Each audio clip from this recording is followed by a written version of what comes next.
So we were talking yesterday about concern with gold, where I was actually targeting a higher number of trades per day from the analysis than I was really than the stake I had put in the ground.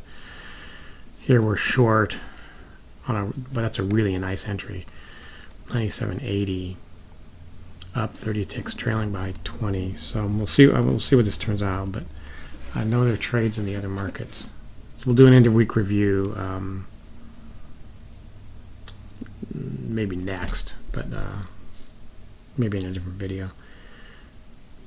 Though my initial read is, I like what I'm seeing in terms of the overall reduced number of trades, and then the question becomes, can you still grab the nice run? So we'll see what happens here with gold. Interesting that gold and the euro are basically mirroring each other, suggesting it's related to the dollar.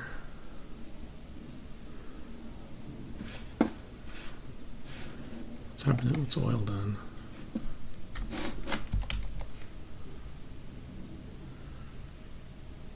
So oil fell off the open and is now rotating around its POC. I see. All right.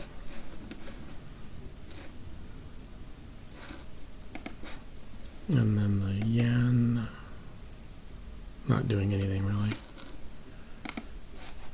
And the euro. The euro's got a nice move there. Let's see. Where's the start?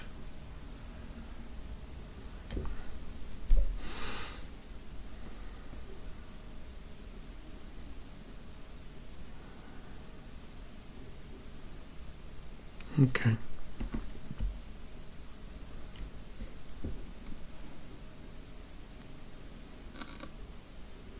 So our opportunity here in the euro would have, ideally you'd want to get in right in here, but you're really close to the POC. So I think you can't do anything until you get to at least there. Pullback opportunity there. And again and again. Okay.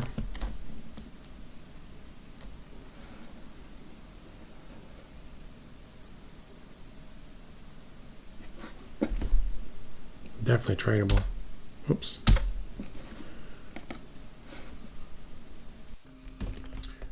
All right, so here we are at the end of the day, and I've got good news and bad news.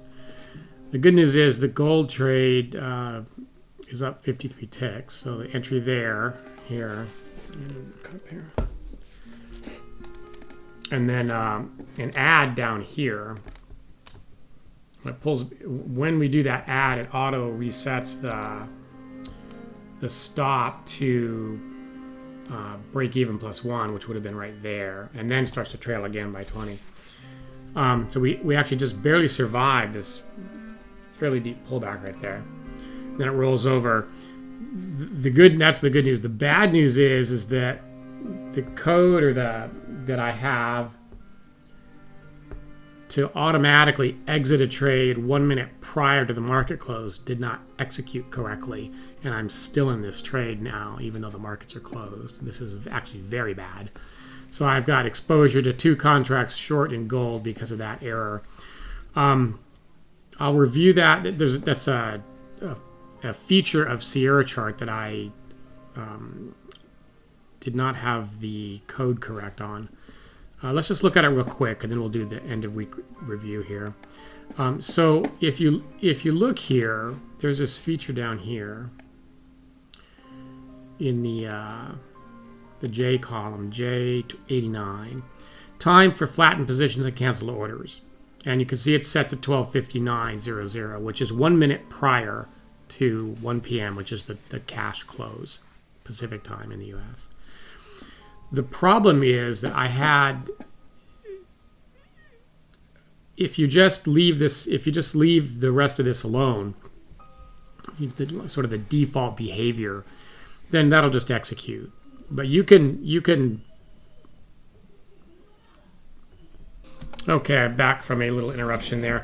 We're talking about this time to flatten positions. Now, the default behavior is the cell above it is blank. In fact, let me change that. Hold on. I want to copy that. The cell above it is blank. Okay, and what this says is, should I follow this rule? Should I execute this flatten or not?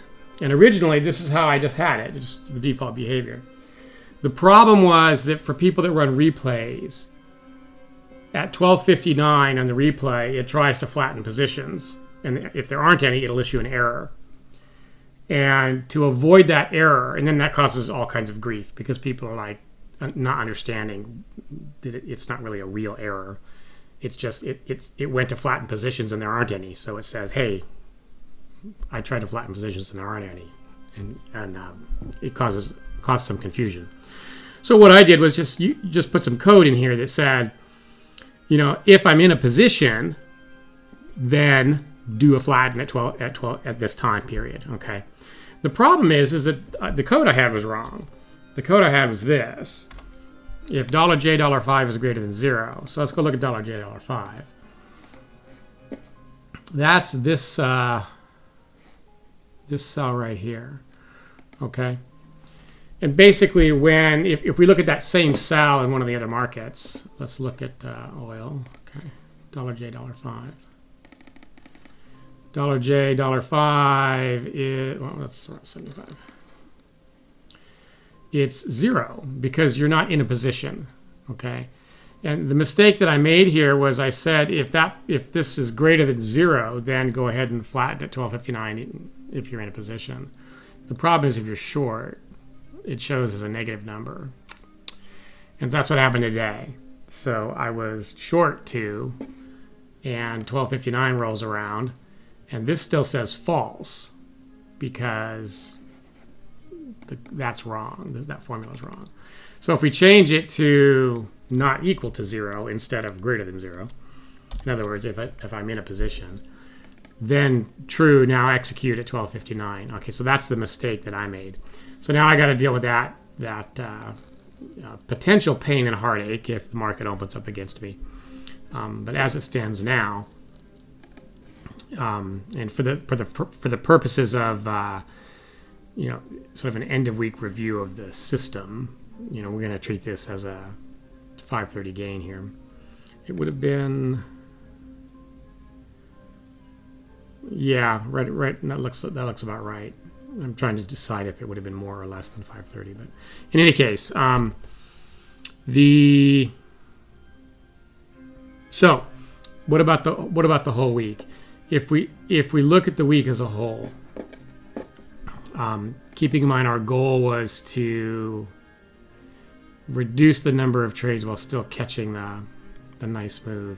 I think we have to consider this first week here a success because of what happened today. If we look at the trade activity log, it doesn't show that trade here yet because it didn't close. And in fact, let's show the dome for those of you that might be suspicious. So it actually, you can see it still shows -2. I'm still short 2, and there's the actual dome, the live dome, 530. So what that means is you've got 5 trades on a little bit less than 500 profit. Okay, so this is a dramatic improvement over previously. So if we look at, say, it's only 1 week, so we have to remember that. That's not statistically valid. But if we look at, say, 6EH9, going back to, I think that was back to like 128 or something. Here. What we saw is, lots of these days, a long stretch of small gains, wins, small gains, but taking a reason, more than just one trade, doing that, like this is really bad here, 5 trades to make plus 25. So all this cost is adding up, and that's happening in every market. Whereas what I just showed you here for this week, that was all markets, not just one.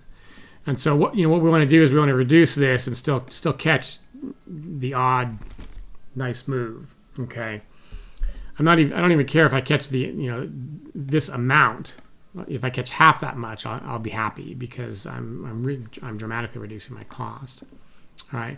If you look at 6J, this is 6EH. Let's look at 6EM, similar. All right. Loss. Okay gain. Loss. Big gain. Loss. Gain. Loss. But all these trades are adding up. All right, this is just one market again. All right. And then 6JM9 was similar. A little bit nicer because it's you caught two relatively close to each other. And then 6 on a reasonable number of trades. All right. By itself, 6JH9. This was sort of more normal. What we saw, a long stretch, from here all the way down to here, between these, nice moves that you catch. So, all that's adding up, right? So then, if we go back and we look at just this week now, where we implemented all symbols, non-sim. This approach now where we're specifically targeting a fewer number of trades, but we're looking for the higher quality ones. All markets, all four, not just one market, but all four had 5 trades, and now the net on the week will be, the gross before commissions will be on the order of 490, 485-ish. Okay, so that looks pretty good. Now let's see. We need more time than just 1 week to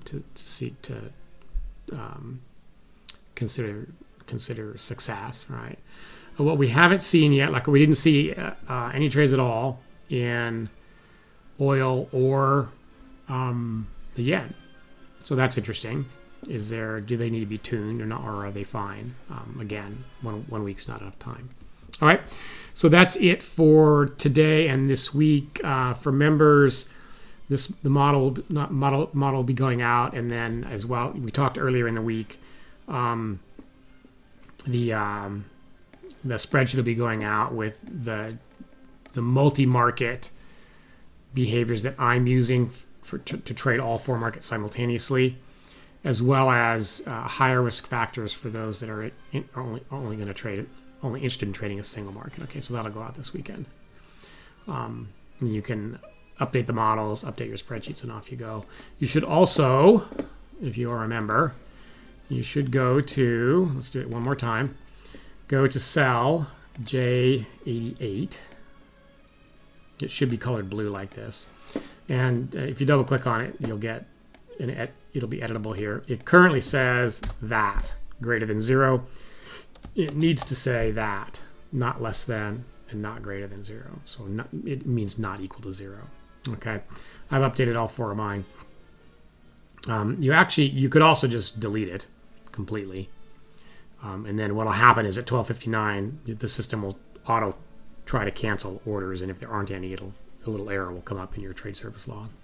So if you're not running replays, it's not a big deal. Just clear the cell altogether like that, and you'll be fine. Okay, those are your 2 choices. All right, that is it for this week. We will see you next week.